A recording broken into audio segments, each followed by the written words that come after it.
السلام عليكم إخواني أخواتي، أتمنى أن تكونوا جميعا بألف خير. اليوم وكما وعدناكم في الفيديو السابق أننا سنتعرف على مفهوم التداول trading، وما هو الفرق بينه وبين الاستثمار investment، وأيضا ما هي أنواع التداول أو الأسواق التي يتم تداولها.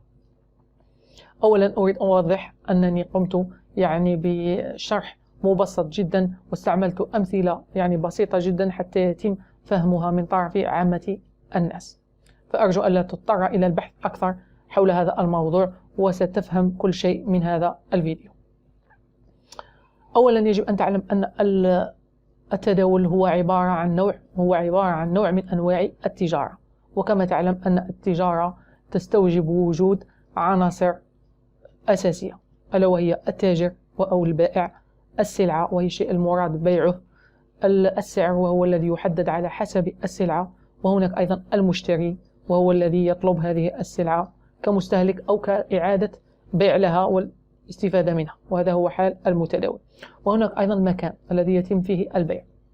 أعطيكم مثال: فلاح يقوم ببيع الخضر والفواكه، لديه كمية كبيرة، يبيع بكميات كبيرة، فإذا التاجر هو الفلاح هنا، السلعة وهي الخضر والفواكه الذي يتم بيعها من طرفه، هناك أيضا السعر وهو الذي يحدد على حسب أنواع السلعة، هناك المشتري وهو ليس مستهلك كما هو الحال بالنسبة للمتداول.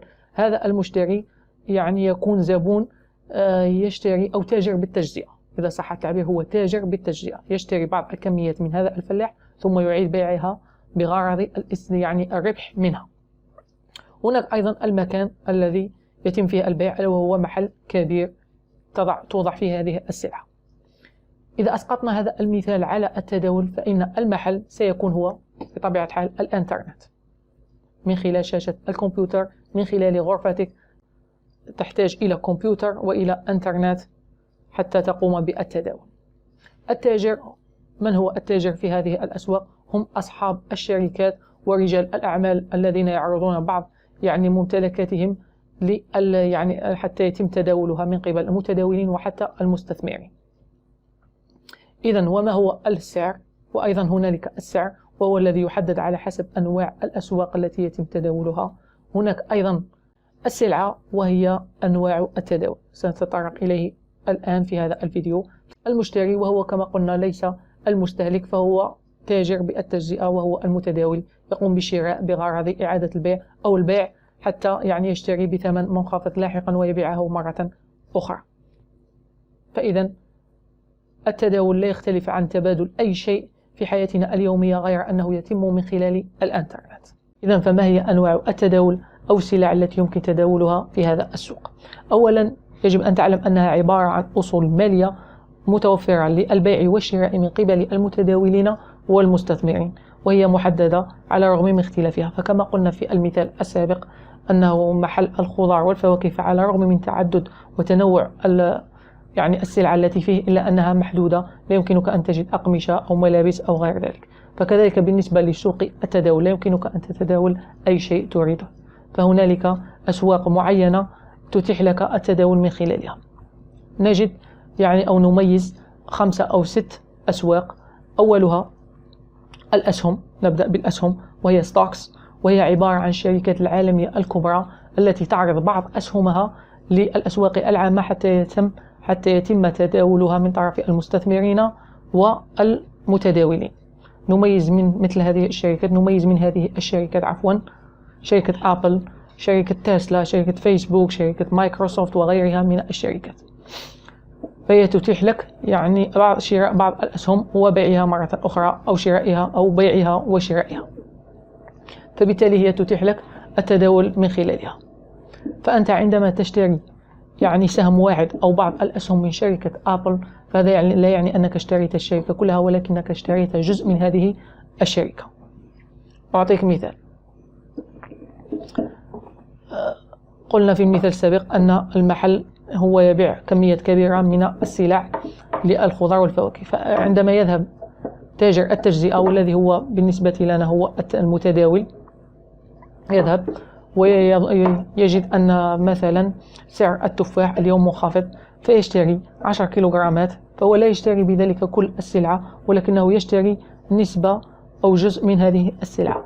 يشتري 10 كيلوغرامات بسعر $1، ثم يطرحها للبيع أو يعرضها للبيع بعد ساعات أو أيام، وعندما يزداد يعني سعرها أو يرتفع السعر، فهو بذلك سيبيع يعني بسعر مرتفع للكيلوغرام الواحد، وبالتالي مثلا إذا باع ب1.5 أو $1.5، فهو بالتالي سيربح $5 إذا باع كل هذه السلع، فقد استرجع رأس ماله وهو $10 وربح $5 إضافية. إذن غير أن هنالك احتمال للخسارة إذا اخترت الوقت يعني الغير مناسب لشراء هذه السلعة، أو إذا يعني زاد انخفاض سعر هذه السلعة، فأنت بالتالي يجب عليك أن تحدد الوقت المناسب للشراء والوقت المناسب للبيع دائما في التداول. هذا بالنسبة للأسهم stocks. السوق الثاني وهو المؤشرات indices. فالمؤشرات هي عبارة، كل مؤشر واحد يعني هو عبارة عن مقياس للأداء الاقتصادي لدى بعض الشركات الكبرى في بلد معين. فمثلا هناك مؤشر US 100 US 100، وهو مؤشر أمريكي يعرف باسم الناسداك، يضم 100 يعني شركة كبرى في أمريكا، لهذا يعرف بالUS يعني US أمريكا، و100 تعني يعني عدد الشركات التي تنضم إلى هذا المؤشر. كما أن شركة أبل يعني هي من بين هذه الشركات، وهناك أيضا شركات أخرى يعني كبيرة جدا. هناك أيضا US 30 وهو مؤشر أمريكي أيضا يعرف بالداون جونز.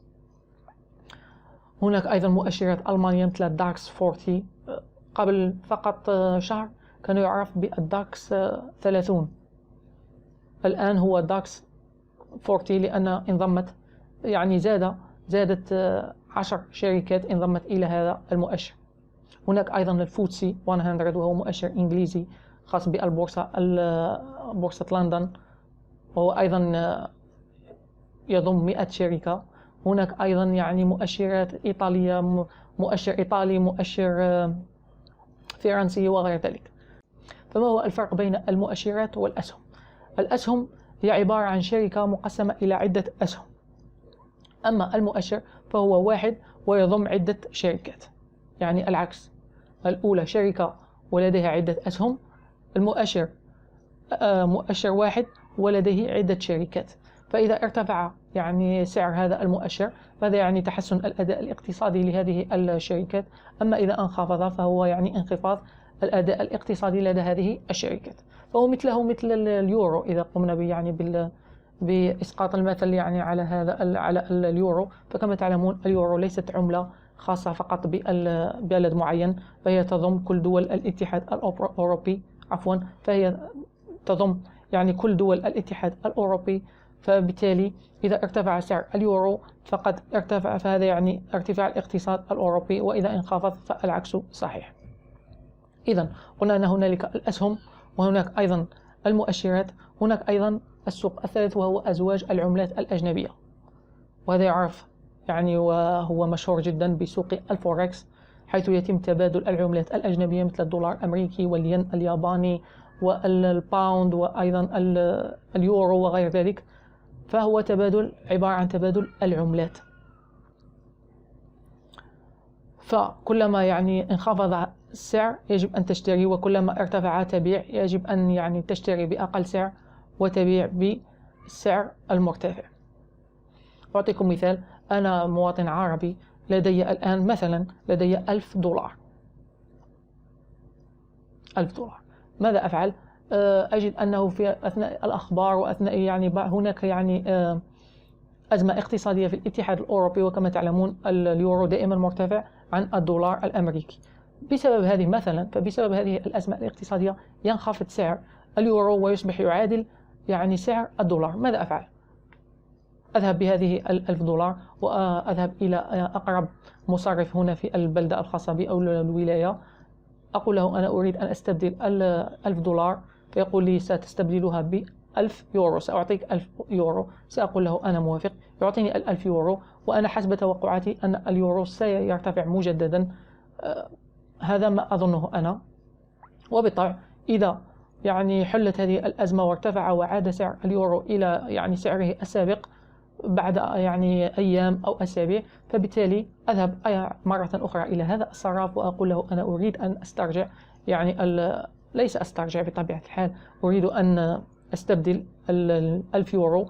فيقول لي أنا سأعطيك 1200 يورو، هذا لأن سعر اليورو مرتفع هذه الأيام. فأوافق على هذا، يعطيني 1200 دولار.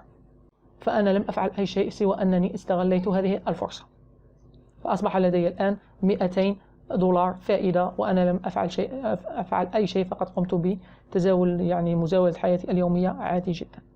هذا مثال عن اليورو وكيف يتم الربح من خلالها. إذن قلنا أن هناك 3 أسواق: الأسهم، المؤشرات، أزواج العملات. أيضا ماذا هنالك الكوموديتيز CMD، وهي الموارد الأولية، ونميز منها 3 أصناف: هنالك الزراعية، الطاقوية، وهناك أيضا المعادن الثمينة. في الزراعية سنجد السكر، الكاكاو، القهوة، القمح وغيرها من المواد الأولية. في الطاقوية سنجد البترول والغاز. في المعادن الثمينة يمكن أن نجد الذهب، الفضة، البلاتينيوم، النحاس يعني وغيرها. فإذا كل هذه الأسواق هي مختلفة، ولكنها كلها تندرج في سوق واحد، وهو الموارد الأولية. بالطبع يمكننا تداول كل هذه الأسواق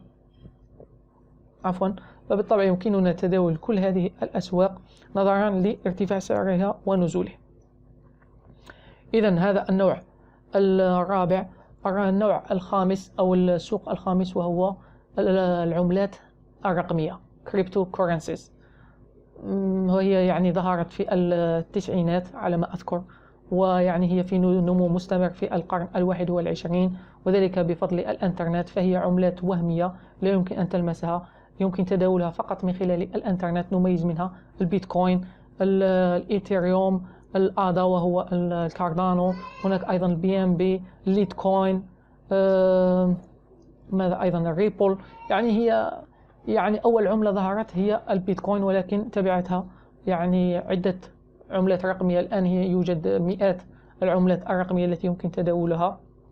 البيتكوين هي أغلى يعني عملة، قد وصل سعرها قبل شهر أفريل إلى 65 أو 64 ألف دولار للبيتكوين الواحد.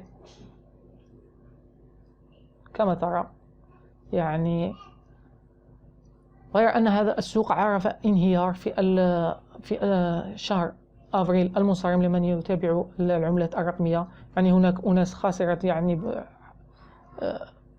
مبلغ أموال طائلة في هذا المجال، أنه سقط من 65 ألف إلى 30 ألف، فهو يعني سقط يعني انهيار. غير أنه الآن هو في يعني ازدياد مستمر، ولكن هنا ما يعرف باسم يعني الفرص. يجب أن تبيع عندما يكون السعر مرتفع، يعني وتشتري عندما يكون السعر منخفض دائما. هذا كان كل شيء. يعني هناك 5 أسواق. هناك أيضا السوق السادس وهو ال ETF Exchange Traded Funds، أو ما يعرف بال Trackers باللغة العربية، هو تداول صناديق الاستثمار المتداولة. يعني أنا بالطبع للأسف ليس لدي معلومات في هذا النوع من الأسواق، حتى أنني لم أتداول هذا السوق من قبل، وحتى عامة الناس يعني لا تتداول هذا السوق. لماذا؟ لأنه غير واضح، يعني غير واضح. يمكنك البحث في هذا السوق. أنا لم أتداول هذا السوق، لا يمكنني يعني أن أعطيك معلومات كاذبة في هذا السوق. فقط أنا أتداول الأسواق الأخرى، يعني لدي معلومات كافية في الأسواق الأخرى. إذن هناك 5 أو 6 أسواق إذا ما يعني أضفنا إليها ال ETF، فكلها أسواق يمكنك أن تتداولها. الآن ستقول لي هل يمكن أن أتداول يعني كل هذه الأسواق مرة واحدة أو بشكل يومي؟ سأقول لك لا تستطيع. لماذا؟ فهو حالها حال الرياضة. يعني بالطبع تحب أن تقوم بالرياضة، ولكن لا يمكنك أن تمارس كرة اليد وكرة الطائرة وكرة السلة وكرة القدم والسباحة والجري والكاراتيه، كل هذه الرياضات أن تمارسها بشكل يومي، هذا غير ممكن. قد تستطيع أن تجمع بين رياضتين أو ثلاثة كأكثر تقدير، ولكن لن تستطيع أكثر من ذلك. فنفس الشيء بالنسبة للتداول، فكل سوق لديه استراتيجية معينة ولديه دراسة محددة وتحرك يعني ليس كالسوق الآخر. وأيضا المتداول يجب أن يكون لديه حب للأسواق، فليس كل المتداولين يحبون نفس السوق، فهناك يعني تفاوت في ذلك. غير أنه يمكن يعني تداول أكثر من سوق والاستثمار في أكثر من سوق. فبالنسبة لي فقط كرأيي الشخصي، هناك يعني أسواق مفضلة للتداول وهناك أسواق مفضلة للاستثمار. فبالنسبة لي وكرأيي الشخصي، السوق العملات الرقمية والأسهم هو خاص بالاستثمار. أما سوق الفوركس والمؤشرات وأيضا الموارد الأولية فهو خاص بالتداول اليومي. لماذا؟ لأن السوق في هذه الأسواق لأن تحركات السوق في هذا النوع من التداول يعرف تحركات يعني كثيرة من صعود وهبوط، وبالتالي لديك العديد من الفرص في الصفقات التي تقوم بها. هذا كرأيي الشخصي فقط. إذن فما هو الفرق بين التداول والاستثمار؟ ببساطة التداول هو القيام بصفقة واحدة أو أكثر في اليوم، وبعد لحظات أو دقائق أو ساعات أو أيام قليلة تغلق هذه الصفقة، بعكس الاستثمار الذي يعتمد على المدة الطويلة. فمثلا أعطيكم مثال، أنا أدخل الآن إلى سوق الذهب، ونظرا للاستراتيجية التي لدي والدراسة التي يعني قمت بها، فأنا أرى أن السعر سيرتفع، سعر الذهب سيرتفع. ماذا أفعل؟ أدخل الصفقة الآن وأضع يعني مجال ربحي أو هامش ربحي معين وهو تيك بروفيت، وأضع أيضا مجال خسارة معين محدد وهو ستوب لوس. فإذا ارتفع السوق كما أريد، فبعد لحظات أو دقائق أو حتى ساعات سيصل إلى المستوى الذي أردته، بالتالي سأجني الأرباح الخاصة بي وتغلق الصفقة. وأما إذا يعني تحرك السوق عكس ما كنت أتوقع، فبالتالي يعني سيهبط إلى مستوى الخسارة التي وضعتها، وبالتالي سأخسر بعض الأموال، وبالتالي ستغلق الصفقة أيضا. فإذا الصفقة ستكون سريعة. هذا عكس يعني الاستثمار الذي يعتمد على طول الزمن. فغالبية المستثمرين يقومون يعني شراء بعض دخول صفقات قد تستمر من سنوات حتى 10 سنوات، من سنة إلى بعض سنوات، وقد تستمر إلى 10 سنوات. وغالبا ما يكون فيها الشراء أكثر من البيع. والمستثمر يعني العالمي الشهير في هذا المجال هو وارن بافيت، الذي يعني قام بنجاح يعني كبير في هذا المجال. فإذا المستثمر يعتمد بشكل كبير على تحديد الأشياء التي لها قيمة أقل الآن مما ستكون عليه في المستقبل، فهو لا يأبه إلى تغيرات السوق يعني اليومية. وهذا عكس المتداول الذي يعمل بشكل يومي وبأكثر نشاط، وهو يكون حذر من تغيرات السوق المفاجئة. أعطيكم مثال عن التداول والاستثمار. فأنا مثلا أريد أن أدخل إلى السوق، أذهب إلى السوق وأشتري هاتف معين بسعر يعني منخفض حتى أقوم يعني ببيعه مرة أخرى لا بغرض يعني استعماله.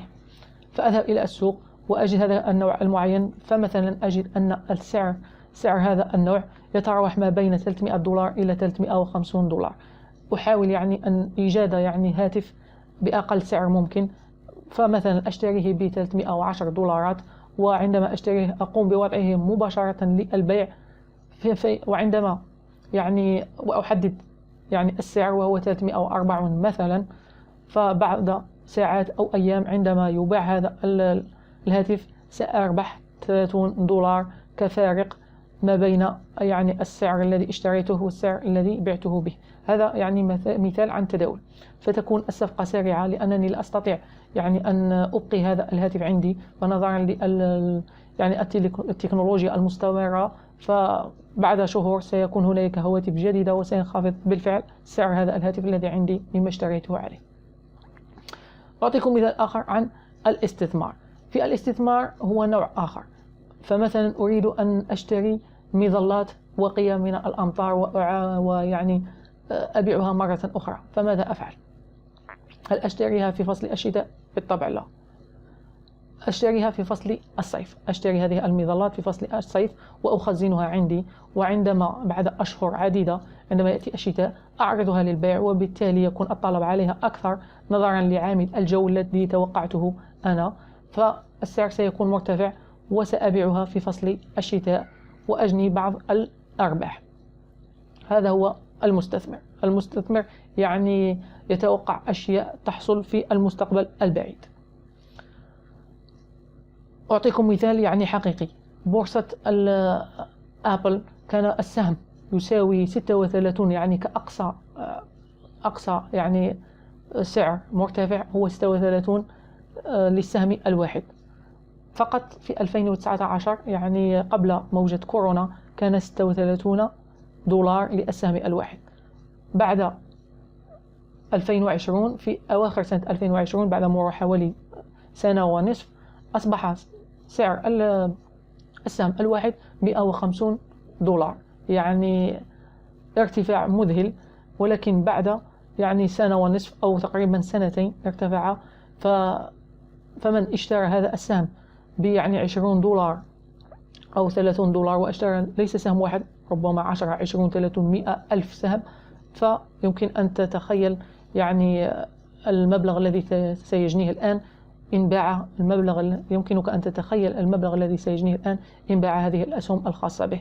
فالفرق بين 36 و150 هي تقريبا 5 يعني أضعاف هذا الرقم، وبالتالي سيربح 400%، لأن 35 أو 36 هي يعني رأس المال، والذي يبقى هو هامش الربح. 100 وتقريبا 15 هي يعني هامش ربحي، وهي ما تقدر بنسبة 400% كربح. إذن فالفرق الأساسي بين التداول والاستثمار هو عامل الوقت، يعني المدة الزمنية للصفقات.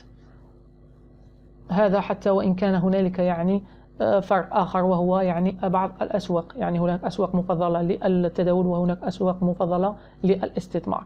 أما الشيء المشترك في التداول والاستثمار وهو ربح الأموال وجني الأرباح، فبالطبع المستثمر يعتمد على يعني جني أموال طائلة وعائدات أكبر من خلال صفقة واحدة التي تستمر عدة سنوات. أما المتداول فهو يعتمد على جني أرباح قليلة من خلال عدة صفقات، وذلك من خلال يعني الربح اليومي المستمر وتواتر المستمر، وأيضا العمل بشكل دائم وتعدد الصفقات. هذا كان كل شيء بالنسبة لفيديو اليوم. أرجو أن أكون قد أفدتكم ولو بمعلومة واحدة. في الفيديو القادم سنتعرف على كيفية التداول وما هي مختلف المنصات البلاتفورمز، وأيضا مختلف الوسائط البروكرز، وما هي أفضلها وما هي يعني الأسوأ فيها، وما هي يعني التي نتعامل بها. إلى ذلكم الحين تذكر أن الحياة نعمة، فعيشها بحلوها ومرها، وضع لك فيها هدفا حتى تستمتع بعقبتها ومنحدرتها. لا تنسى الاشتراك في القناة وتفعيل زر الجرس حتى يصلك الجديد من الفيديوهات القادمة إن شاء الله. ستجد في أسفل الفيديو في صندوق الوصف بعض الروابط الخاصة بالفيسبوك والإنستغرام الخاصة بمجال التداول. السلام عليكم.